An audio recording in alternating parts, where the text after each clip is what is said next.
pontual. Em Cristo, você voltou a ser tridimensional. Todas as áreas da sua vida agora podem ser acessíveis de forma lateral, frontal e até os céus. E o que significa isso? Significa que o homem sem Cristo, ele vive por ciclos. O ciclo da terra, o ciclo do sol, o ciclo das águas, o ciclo dos animais. Mas em Cristo, nós não vivemos mais por ciclos. Pessoas que vivem altos e baixos. Altos e baixos. Entendam isso. Quando meu Deus vai revelar a nossa nova morada, Ele fala: eis aí a nova Jerusalém que desce dos céus. E a Jerusalém, ela não é redonda como a terra, ela é quadrada. A mesma altura, a mesma largura e o mesmo comprimento. Por quê? Porque agora quem entra nela tem profundidade para entrar nela. Glória a Deus.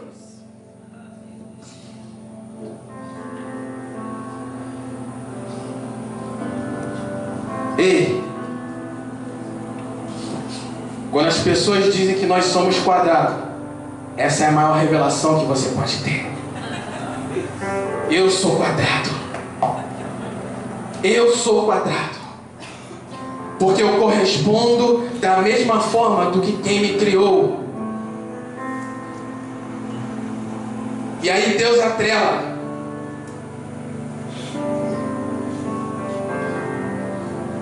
Destino, terra. E propósito, terra. Mas também céus.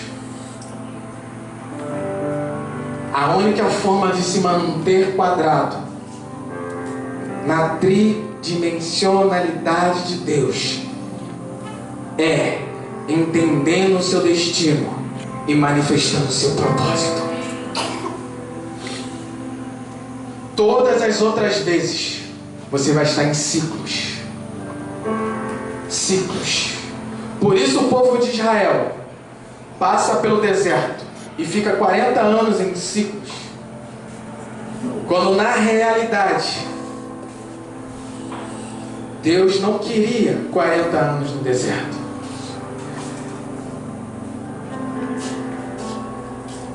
A revelação mais poderosa que você pode ter é compreender o seu destino profético. Compreender o seu destino profético.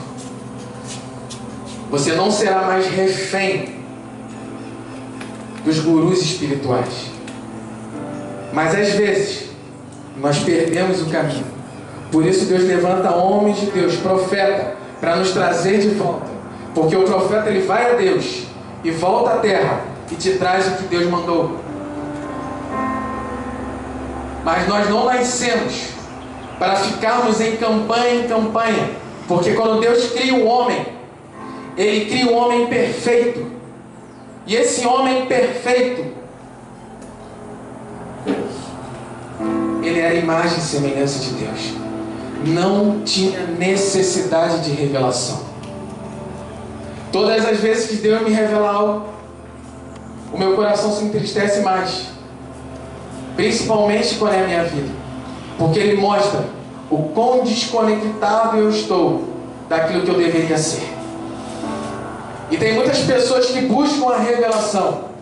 Mas a Bíblia diz que quando todos os santos chegarem à maturidade de filhos maduros, ruios, cessará a revelação. E nós o conheceremos como Ele é. Não mais por enigmas, não mais por um espelho, mas de forma corpórea, real, visível, realidade do reino nas nossas vidas.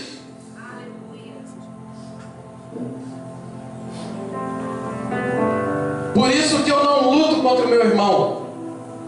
Eu entendo que o meu irmão é a pedra que falta para edificar a parte que eu não edifiquei. A Bíblia nos diz que Jesus é a pedra de esquina. Jesus Cristo é a pedra de esquina. Mas nós, juntos, somos edificados para um templo de Deus. Deus, Ele é corporativista. Deus não pensa de forma individual. Se você acha que você vai ser o maior dos maiores, você vai ser uma pedra, mas de tropeço. Pedra que não se encaixa no modelo que o líder diz, é porque já está desconectada e pronta para fazer alguém tropeçar. Porque Deus nunca vai falar para você mais do que fala para o seu líder. Por mais buscador que você seja. Porque Deus não quebra princípio. E a palavra princípio vem de início, primícia. Jesus é primícia. Por isso, enquanto Ele estava na terra, o Espírito não poderia ser enviado. Porque se Ele ficasse na terra, Deus só falaria com Ele. Quando Ele sai, o Espírito vem. O que impedia o Espírito de vir? Porque Deus só bate um lero com quem é primícia. Então o seu líder é primícia. Os nossos líderes são primícias. Deus pode até te revelar uma parte, mas a ativação vem do líder.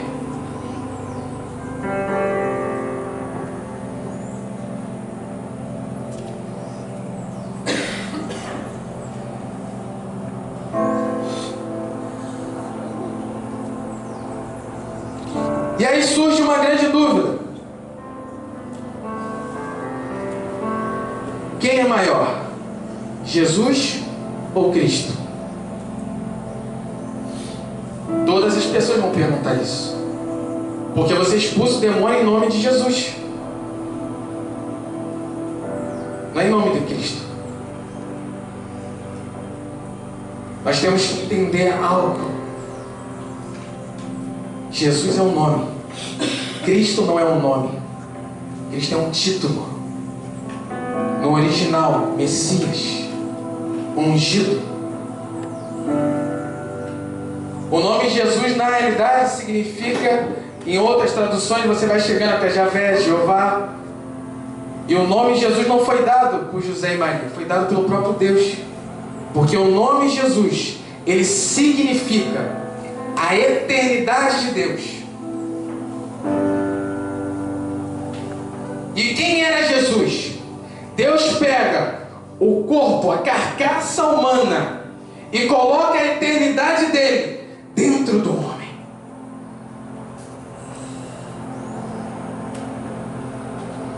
Vocês conseguem entender isso? Eu não. Isso não entra na minha mente de forma nenhuma. Como Deus consegue se diminuir a ponto de caber dentro do homem? Porque se nem um principado entrando no homem mata. Demônios, dependendo do demônio, mata a pessoa. Agora, como que o Deus criou tudo que existe, ele se diminui a tal ponto de entrar?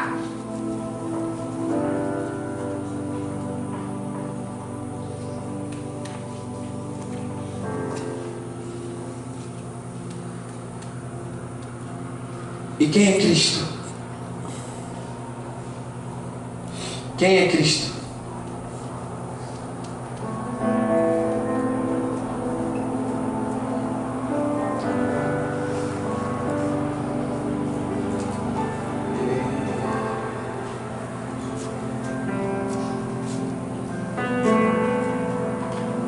Abram comigo em João.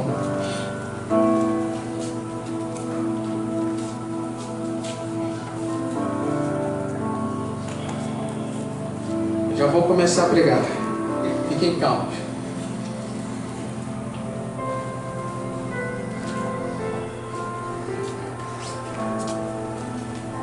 Em João 14, no versículo 8.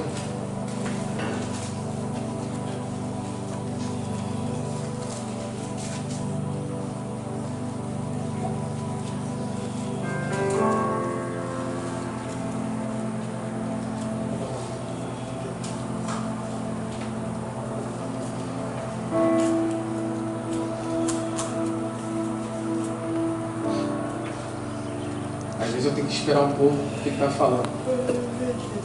Certa vez, eu estava num culto e um profeta,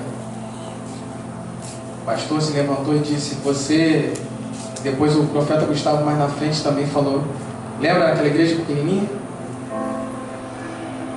Ele disse: Deus vai colocar a palavra dele na sua boca e você não vai precisar escrever. Só que eu comecei a rir dentro de mim. E Deus me disse algo. Depois de um tempo, você não vai anotar mais nada para pregar.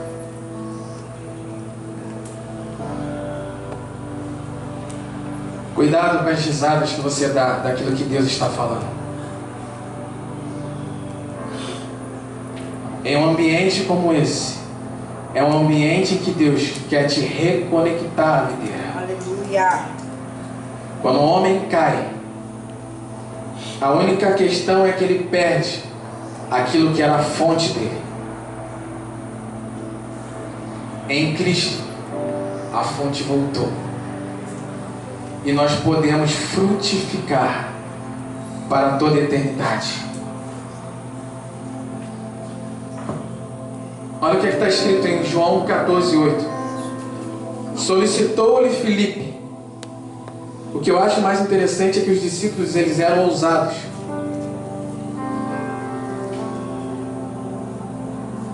E uma das coisas mais importantes para Deus é a sua capacidade de fazer perguntas.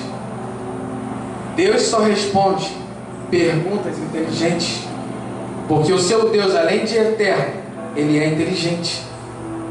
Deus não se relaciona com ignorância.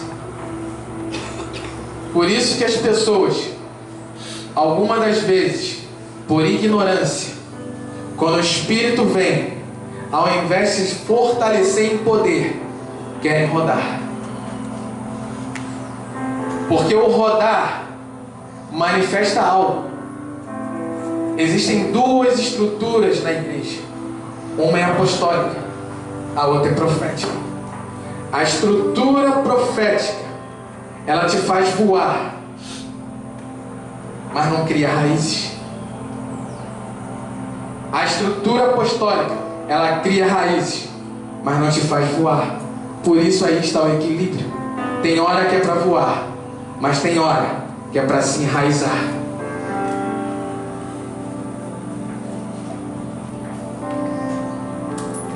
Solicitou-lhe Filipe: Senhor, mostra-nos o Pai, e isso é suficiente para nós. A igreja do século atual está assim. Se eu ver Deus, eu me converto. Se um anjo descer, eu me converto. Se eu ver um milagre acontecer extraordinário, eu me convenço que é Deus. Será que só eu vejo isso? E aí Jesus ministrou assim: há tanto tempo estou convosco, e tu não tens conhecido, Filipe? Aquele que vê a mim vê o Pai. Como podeis dizer, mostra-nos o Pai? Não creis que eu estou no Pai e o Pai está em mim? As palavras que eu vos digo, não as digo em minha própria autoridade, mas o Pai que habita em mim realiza as suas obras. Vocês entenderam isso? Na maioria das vezes as pessoas querem ver o Pai, como o profeta pregou ontem. E para onde que eles têm que olhar? Para o céu? Para vocês.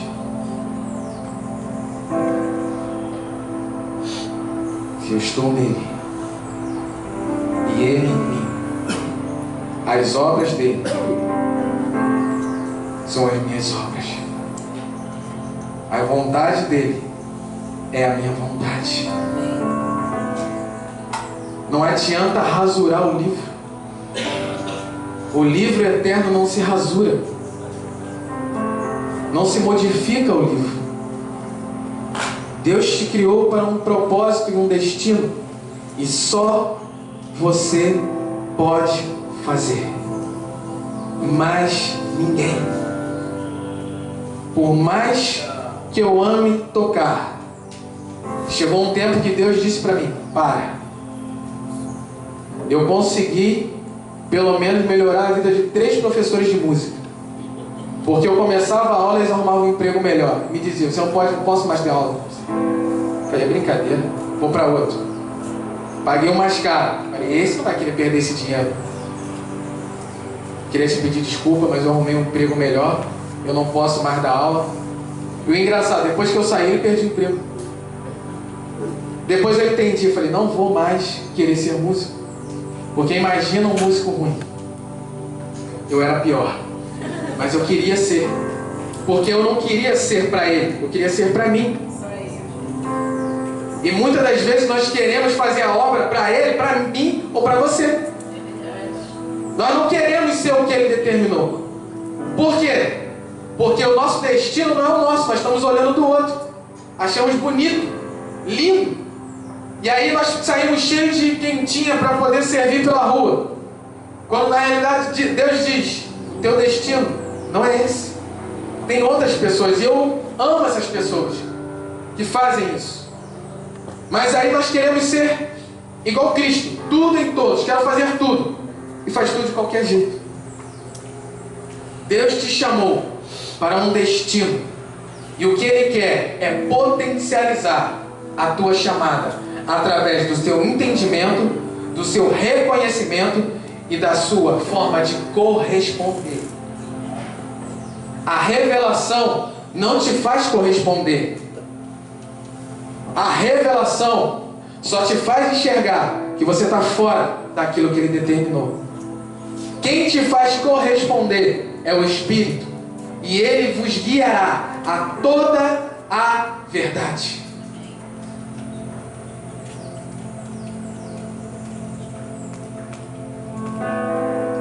Vocês entenderam o que Jesus estava dizendo para... Primeiro ele fala isso, depois ele fala para Pedro: não foi carne nem sangue que te revelou. Como é que Pedro descobriu que ele era o Cristo? Ele nunca falou. E ele não tinha ido para a cruz ainda. Ele já era o Cristo. E a palavra Cristo significa Messias, como eu já disse para vocês, ungido. Mas vê se não é estranho. Pode, pastor, o próprio pastor se ungir e determinar: agora eu sou apóstolo. Pode isso? Como diria o... Pode isso, Arnaldo? Pode? Eu posso me ungir ao que eu quiser? Não. Não posso. E quem ungiu Deus?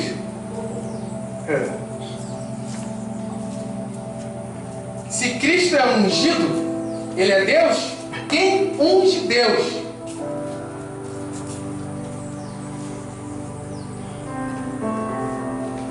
Quem unge Deus? Porque se eu vou lá numa faculdade, fiz um curso de graduação, virei médico, eu posso me autodeclarar médico? Ou eu tenho que passar por uma colação de grau? Na faculdade também tem pessoas para ungir. Por isso que as pessoas têm que saber, quando você está numa faculdade, cuidado. Por quê? Porque a pessoa que você reconhece no plano terrestre é quem você conecta no plano espiritual. Músicos, homens e mulheres de Deus, que estão se conectando com pessoas mundanas, através de músicas, através de livros, através de filmes, através de séries. Por isso que ora, liberta e volta. Por quê? Quem você se conecta no plano terrestre também se conecta no plano espiritual. Deus não é um Deus que desvincula as coisas. Deus vincula a sua alma. Ela está vinculada a alguém. Por isso que é preciso casar antes de fazer sexo. Porque quando você faz fora do casamento, todas as pessoas que você fez estão vinculadas a vocês no plano espiritual. Toda aliança requer derramamento de sangue e conexão terrena e espiritual.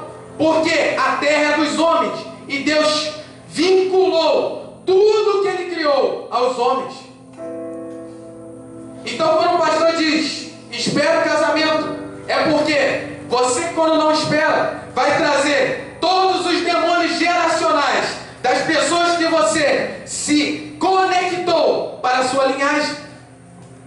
Aí depois quer que o pastor resolva, porque isso vai ao infinito. Imagina uma prostituta, mas tem um antídoto. Repita comigo: tem um antídoto. O profeta Gustavo ontem falou sobre Jacó, e eu estou falando agora novamente sobre isso. Qual é o antídoto para a quebra de cadeias e maldições hereditárias? Porque Jacó nada mais era do que um fruto da mãe dele. Foi a mãe de Jacó que ensinou ele a roubar, a enganar, a persuadir.